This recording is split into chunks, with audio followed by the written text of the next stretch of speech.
同微雨一齊看世間，大家好。1975年，一代梟雄蔣中正與世長辭，夫人宋美齡經歷喪夫之痛，身心俱疲，決定前往美國定居。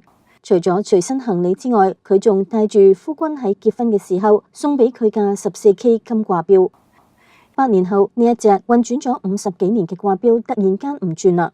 宋美齡於是將錶寄返去台灣，請著名鐘錶維修師傅楊文達先生幫助修理。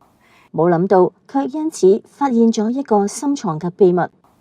楊先生喺拆開錶殼之後，赫然發現錶殼裏面有中美相敬及民國16年12月1日嘅字樣。嗰日正係蔣宋兩人嘅大婚之日，中美應該係兩人嘅名字各取一字。咁多年，宋美齡竟然毫不知情。回想當初兩人成婚時候嘅情景，佢哋嘅結合並唔被人看好。其實直到今日，依然有人認為那不過係一場聯姻，因為當時蔣介石正好喺同國軍閥嘅爭鬥中落敗，被逼下野，需要一個強大嘅後台。喺西方長大嘅宋美齡可以幫助佢獲得英美國家嘅支持。而且兩人嘅婚姻確實成就咗4大家族中嘅3大家族。不過對於宋家嚟講，喺當時風雲變幻嘅局勢中，將寶押注喺一個下野軍人嘅身上，未免亦都太危險啦。邊個能夠保證佢一定會東山再起呢？台灣研究近代史嘅陳立文教授喺蔣中正嘅婚姻記愛中話，好多人質疑蔣宋嘅婚姻係政治婚姻，但閱讀蔣日記之餘，忍唔住對呢一個半世紀嘅婚姻主角寄予無限嘅向往。夫妻二人有共同嘅信仰、共同嘅生活、共同嘅經驗、共同嘅話題。中國人經常用死生契闊與子成說，形容歷久彌新嘅友情或者感情，似乎為呢一段婚姻做咗最好嘅注腳。今日我哋就嚟講下傳奇女子宋美齡同蔣介石嘅愛情故事。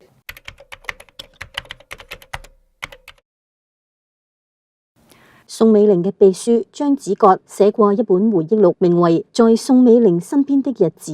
佢話，當宋美齡聽到自己嘅一位得力助手亦相信坊間蔣宋聯姻，宋美齡初時拒絕，宋靄齡積極包辦，蔣介石為聯美而婚等傳聞嘅時候，曾經用手指頭敲住桌面話：我嘅朋友，我簡直冇諗到你亦都相信呢一啲編造出嚟嘅謊言。佢跟住話，佢1922年喺孫中山屋企第一次見到蔣介石，就被對方迷住啦。佢遠比我二姐夫英俊。佢晚年喺美國嘅時候，孔家一個小輩問佢，當年點解會嫁俾蔣介石？已經係垂暮之年嘅宋美齡攞出珍藏嘅蔣介石照片，笑住咁話：係唔係好靚仔呢？佢仲係咁靚仔。睇嚟宋美齡當時確實被蔣動咗心，只係佢喺美國有男朋友，蔣亦都有家室，兩個人只係交換咗聯絡方式。冇諗到從解密嘅蔣介石日記嚟睇，佢喺見到宋美齡之後，亦都被俘虜咗心扉。撇開家世唔講，畢竟民國時代民風依然保守，蔣所遇嘅女子冇一個好似宋家三小姐咁樣有如此不凡嘅氣度。渾身上下散發住濃濃嘅融合住異國文化嘅氣質。蔣嘅正妻毛福梅比佢大5歲，唔識字，雖然係個孝順持家嘅好妻子，畢竟兩人無法溝通，側室姚志成就嚟自清流，蔣恨佢嗜賭成性，出現悖謬，行動乖違。陳潔如同佢結婚嘅時候先至10幾歲，少不更事。蔣介石話佢不知治家之道，完全如一小孩時，不如吾意也。而宋美齡唔單止人生得靚，仲寫得一手好字，畫得一手好畫。佢仲係張大千嘅入室弟子，講得一口流利英語，仲識得其他幾國嘅語言。更加重要嘅係，佢仲有憂國憂民嘅情懷，願意為國家民族赴湯蹈火。此彼時，蔣公呢一種風流浪蕩嘅公子哥，竟然有咗驀然回首，那人就在燈火闌珊處嘅心情。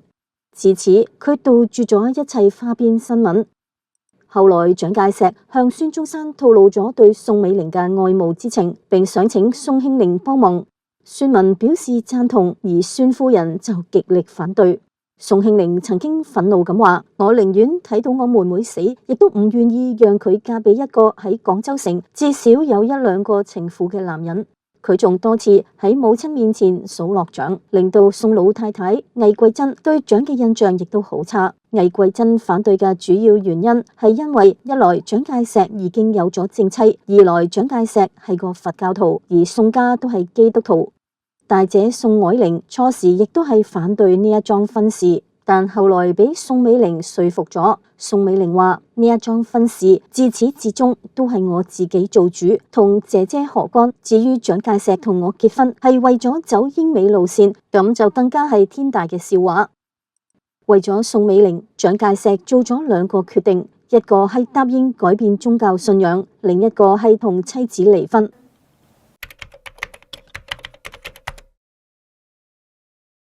原本以為蔣介石係為咗宋家三小姐先至答應每日讀聖經，不過係個掛名嘅基督徒而已。但係佢嘅日記就顯示佢係真係去研究咗基督教，並且真係成為咗一個虔誠嘅基督徒。台灣政治大學歷史系教授劉維開喺講座中話：蔣介石日記俾佢嘅印象最深刻嘅係蔣介石一生對於基督教信仰嘅執着同虔誠。佢喺生活中亦都係一個非常虔誠嘅基督徒。佢仲親自修改咗吳經洪譯嘅《聖詠譯義》同黃家域譯嘅《荒漠金傳》兩部譯稿。1937年嘅復活節，蔣介石寫咗名為《耶穌受難於魚之啟示》嘅禱詞，寫出佢從西安事變中體悟耶穌對佢嘅改造。從1937年耶穌受難日開始，佢正式對外公開佢嘅基督徒身份，並說大家都應該信仰基督。1938年耶穌受難日，蔣介石仲將耶穌嘅事蹟同孫中山嘅革命結合喺一齊，發表為什麼要信仰基督。劉維開話：佢喺蔣日記1949年前後嘅記事中睇唔出蔣嘅挫折感。佢認為基督教信仰幫助蔣介石渡過咗難關。呢一個亦都令蔣對基督教信仰更加堅定。從1949年開始嘅每一個復活節，蔣都會發表禱詞，每日早上有早課、晨禱或者讀聖經，另外仲有午課同晚課。或者蔣介石一開始確實係有政治上嘅考量。蔣緯國喺佢嘅口述回憶錄裏面話：寧漢分裂之後，佢嘅養母姚志成，亦即係蔣介石嘅側室，曾經慫恿蔣介石去向宋美齡求婚，話：我唔係同你開玩笑，而家革命嘅成與敗就喺一個人手上。蔣嘅另外一位夫人陳潔如晚年回憶蔣當時勸佢體認大局，退讓5年，讓我與宋美齡結婚，比能獲得必須的協助，以繼續北伐脫離漢口而獨立，這只是一場政治婚姻。陳潔如黯然同意，暫時赴美進修，但從此佢再未能夠進入蔣家大門。蔣嘅日記顯示，佢對宋美齡嘅依戀係從1926年7月2號開始㗎。佢寫住：上午往訪美齡，下午美齡將回滬，心甚依依。此後政局變幻，蔣宋只能天各一方。北伐到上海之後，兩人再次會面。蔣日記中有晚同三弟等宴於鄉下小餐館，別有風味也。三弟喺呢一度就係指宋美齡。8月，蔣介石下野之後，喺俾宋美齡嘅情書中表白心意，話：如今無意政治活動，唯念生平傾慕之人，決為女士。前在粵時曾使人向令兄指處時宜，均未得要領。當時或因政治關係，故如今退而為山野之人矣。舉世所棄，萬念灰絕。往日之百隊戰疆，叱咤自喜。日今思之，所謂功業，宛如幻夢。獨對女士才華容德，戀戀終不能忘。但不知此舉，世所棄之下野無人。女士視之，為如何矣？呢一個時候，蔣自認係山野之人，被舉世所棄，萬念俱灰。唯有宋美齡嘅才華容德，令佢戀戀不忘。之後佢嘅日記中經常有：今日思念美妹不已，至梅林店贈梅弟相，覆三弟電，寫三弟信，發梅函，譯三弟電。發三妹殿，心目中但有三妹，別無所思矣。各種唔同嘅稱謂都係對宋美齡嘅愛稱，完全想象唔到呢一啲說話係出自一個年屆40、曾經叱咤風雲嘅北伐軍總司令。心有所託之後，佢嘅日記中亦不斷出現咗叛逆未除、列強未平、何以家為嘅字面。1927年12月1號，蔣介石同宋美齡喺上海歌登路大華飯店舉行世紀婚禮，到賀觀禮來賓有千幾人，盛極一時。當日上海新報上刊登咗兩則啟事，一個係佢哋嘅婚事，一個係蔣介石嘅離婚聲明。之前佢已經發過聲明，與三位夫人撇清關係。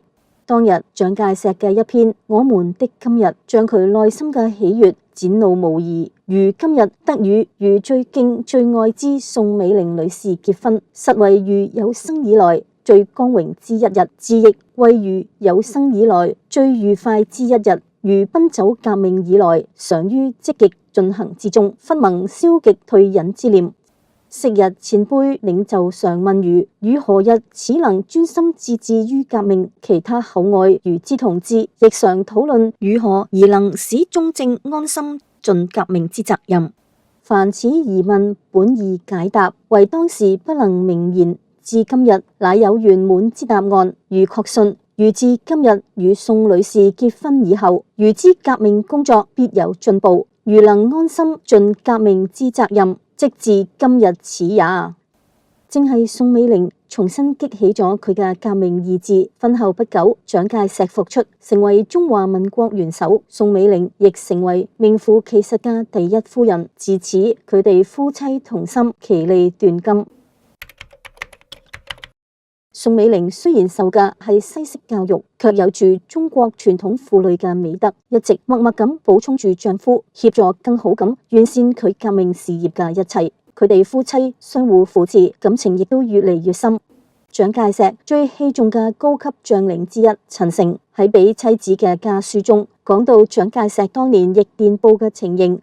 話蔣先生給夫人拍電報係自己親自譯噶，佢將電報放喺抽屜裏面，睇一字譯一字，睇見有人入嚟，即刻將抽屜關好。1931年918事變之後，由於張學良擅自決定唔抵抗，致使東北四省快速淪陷日寇之手，蔣介石決定親自率軍北上，同日本人決一死戰。臨行前，蔣介石發電報俾張學良，並立咗遺囑。宋美齡知道之後，要求同蔣介石同行，被蔣介石拒絕。蔣喺當日嘅日記裏面寫住：犧牲是我男兒嘅責任，跟你女人冇關係。宋美齡認為蔣係睇唔起女流之輩，一怒之下就返咗去上海娘家。但係第二日，宋美齡又立即返回南京。呢一日嘅蔣介石日記裏面記錄咗宋美齡嘅一句說話：我丈夫正處在非常困難嘅時候，我不應該離開他，而應該與他共生死。最終因為張學良拒絕蔣介石喺佢嘅地盤河北駐紮軍隊，蔣介石北上抗日一事未能夠成行。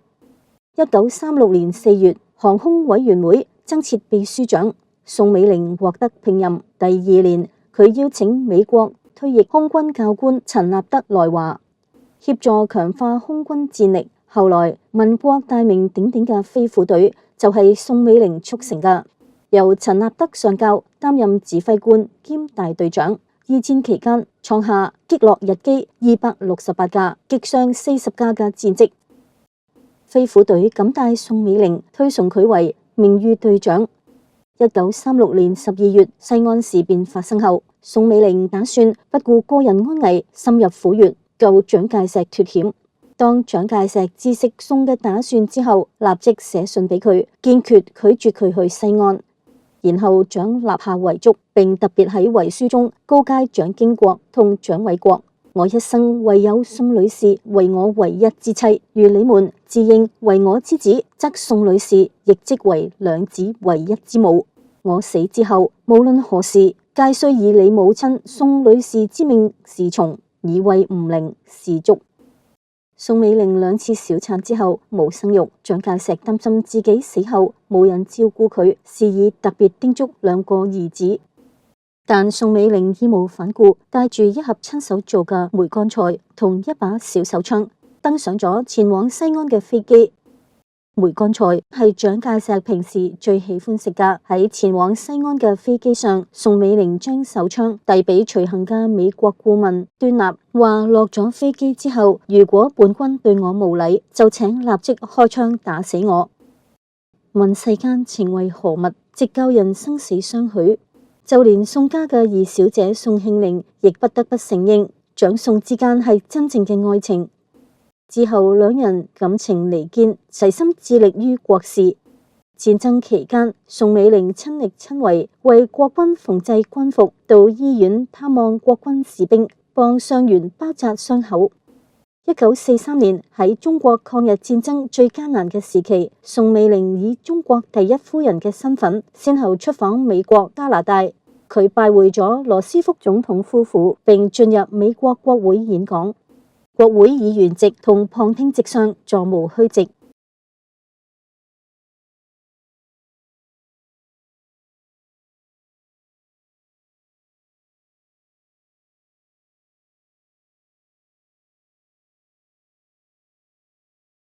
佢嘅演講數次被掌聲打斷，到演講結束，觀眾全體起立鼓掌。佢親自到各華人聚居地，呼籲華僑們支持抗戰。佢喺美國各地巡迴演講，清楚咁告訴美國朝野，中國軍民喺抗戰中嘅慘重付出，強調同盟國只有聯合起嚟，一致對付日本侵略者，先至能夠讓世界有和平嘅未來。佢所到之處，人們掌聲歡迎，慷慨捐款，總計有25萬人聽過佢嘅演講。美國國會順勢廢除咗實行咗60年嘅排華法案。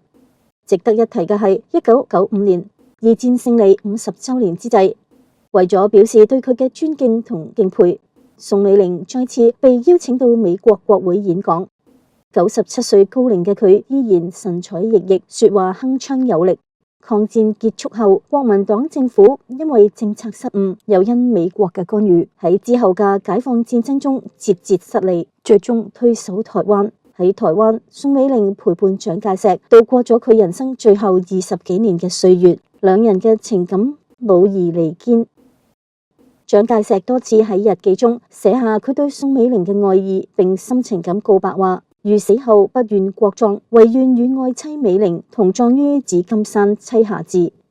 呢一個可謂係對相愛之人生則同衾，死則同穴嘅最好詮釋。相比較嗰位竊取咗天下，卻又視臣民為草芥，晚年時充滿猜忌，無一人可信任，死後害怕鞭屍嘅獨裁者毛澤東，蔣介石嘅晚年可謂幸福美滿啊！美國前總統尼克遜曾經喺回憶錄中對比咗蔣毛兩人嘅夫人宋美齡同江青，佢寫道：蔣夫人有教養，打扮入時，好有女性風度，但又係好堅強嘅人。蔣夫人嘅智慧、說服力、道義上嘅勇氣，單憑呢一啲就足夠令到佢成為一個領導人物。而佢對江青嘅評價係毫無幽默感，完全冇女人嘅特點，係一個分唔清性別、狂熱婦女嘅樣板，說話帶有令人討厭嘅挑釁態度。總之係一個文雅，一個粗野。好，今日嘅歷史故事就分享到呢一度。